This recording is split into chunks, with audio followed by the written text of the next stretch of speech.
How do you think the biggest car theft in history happened? Masked people? An armed criminal gang? Or a huge robbery involving cars worth millions of dollars? I don't think so. What if I told you that the greatest car theft of all time happened without even a single bullet being fired? And the value of this robbery today is exactly 322 million US dollars. Yes, you heard that right. And the most surprising part is this. In this robbery, no one's safe was blown open, no one had a gun pointed at them, and no car was hijacked. But despite all of this, it went down in records as one of the biggest automobile thefts of all time. Before moving on to the details, don't forget to like the video and share your thoughts about this robbery in the comments. Now let's examine this mind-blowing story from beginning to end.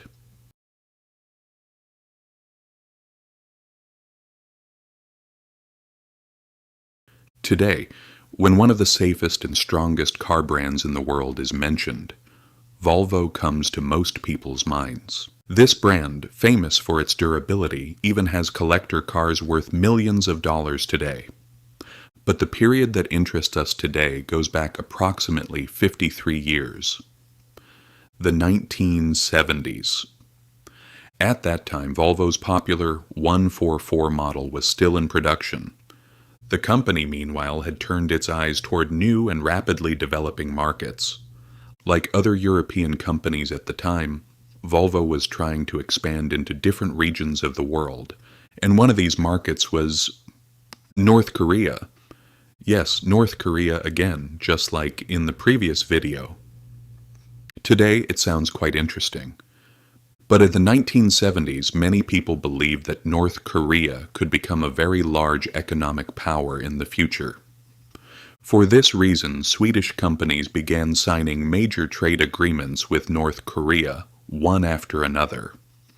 Among the products sent were heavy mining machines, industrial equipment, and exactly 1,000 Volvo automobiles. At that time, everyone thought this could be an extremely profitable investment. When we look at the conditions of that period, this decision was not actually that unreasonable. In fact, Jonathan Pollock, who served as a senior fellow at the Brookings Institution, would say exactly this years later. According to him, North Korea did not look the way it does now back then. After the Korean War, the country had been rebuilt from top to bottom. Industrial production was continuing at full speed. The economy had not completely collapsed. Of course, it needed external support, but it was still seen as a promising market for many new investors. In short, from the perspective of Swedish companies, these agreements looked like a huge opportunity. Everyone thought the North Korean economy would grow, and they hoped to earn serious profits from this market in the future. But things would not progress the way anyone expected. In those years, Sweden sent products to North Korea worth tens of millions of dollars in today's value. And not only automobiles. Mining machines, industrial equipment, and many heavy machines were also sent to the country. The investments had reached such a level that Swedish companies and some politicians began putting pressure even on the existing government. Their goal was quite clear: to strengthen the existing relations with North Korea even further. And as a result of this, a very important step would be taken in 1975. Sweden became the first European country to open an embassy in Pyongyang. This was a very interesting development for that period. But there was a problem that seemed insignificant at first, yet would later turn into a massive issue. North Korea was not a country that cared much about international trade rules. Especially when it came to making payments to foreign companies, things were being made increasingly complicated. Swedish diplomat Erik Cornell shared a very interesting detail years later while describing those days. They asked me whether I wanted to open an embassy in North Korea. I said yes, he says. Cornell, who is now over 93 years old, joined the Swedish Ministry for Foreign Affairs in 1958. In 1975, he was sent to North Korea, which was under the rule of Kim Il-sung. While describing those days, he portrayed the country like this.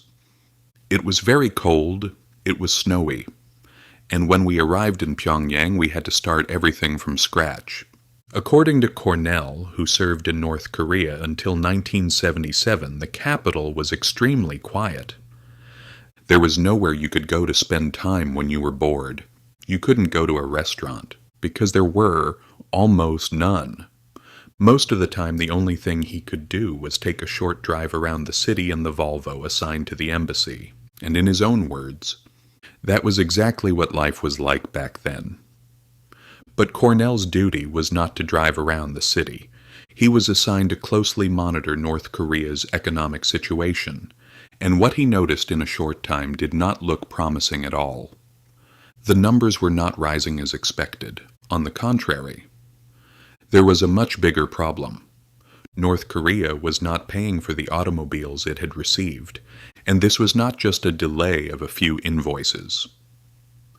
The debts kept growing while the payments never arrived. The vehicles that had been sent, the heavy industrial machines, all the other equipment, everything had been delivered. But there was one problem. The North Korean government, which was supposed to send the money, remained silent. In short, North Korea had basically seized all the products it had received. At first, Swedish companies thought this might be a temporary delay. Maybe they had economic problems. Maybe the payment would be delayed only for a short time. But months passed. Then years passed. Yet the expected money never came. The even more surprising part was this. This debt did not remain from only one government.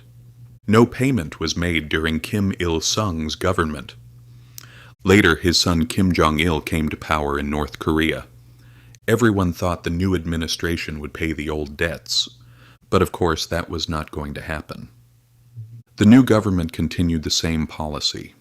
The Volvos were still not paid for. The money Sweden was owed remained exactly as it was. Years had passed. Kim Jong-il also passed away, and this time the country's leadership passed to Kim Jong-un, whom the world knows very closely today. There were those who hoped that maybe things would change this time, but the results did not change again. The debts were not paid again, so 3 different governments, 3 different leaders. But there was only one thing that did not change. Sweden's money was still nowhere to be found. Moreover, these events continued to come back into the spotlight from time to time through quite unusual images. Because some of the Volvo cars sent back then were still being actively used in North Korea, although very few images come out of North Korea. In occasional photographs, sometimes in documentaries, and even in footage taken by some tourists, it was possible to see these old Volvos. In other words, the vehicles for which Sweden could not collect its money were still being actively used on the streets of North Korea even decades later. In fact, one of them came back into the spotlight in a very surprising way in 2016. The Swedish embassy in Pyongyang made a striking post on its social media account. In the post, there was a photo of a Volvo delivered in 1974 and still being actively used as a taxi. And in the caption, the following statement was included: delivered in 1974, still running, and has done almost 500,000 kilometers. This post was actually a very subtle jab, because even though the same vehicle had been actively used for decades, not even a single penny of its price had been paid. Fortunately, Volvo had not completely ignored this possibility. The company had made a very smart decision by ensuring its export. In short, if payment could not be collected, a large part of the loss would be covered by Sweden's export credit system. However, this did not mean that North Korea's existing debt had disappeared. Quite the opposite. The debt continued to accumulate over the years. Interest was added, new calculations were made, and the figure kept growing more and more with each passing period. According to data from the Swedish Export Credit Agency, North Korea's debt arising only from this agreement reached approximately $322 million over the years, with interest. Just think about it. A trade agreement that initially began with 1,000 automobiles. After decades, it has turned into a debt pile worth hundreds of millions of dollars. And the most interesting part of this incident still has not changed. Even today, Sweden has not forgotten this debt. Payment reminders are sent regularly every year. The collection of the debt is requested through official channels. But the result is always the same.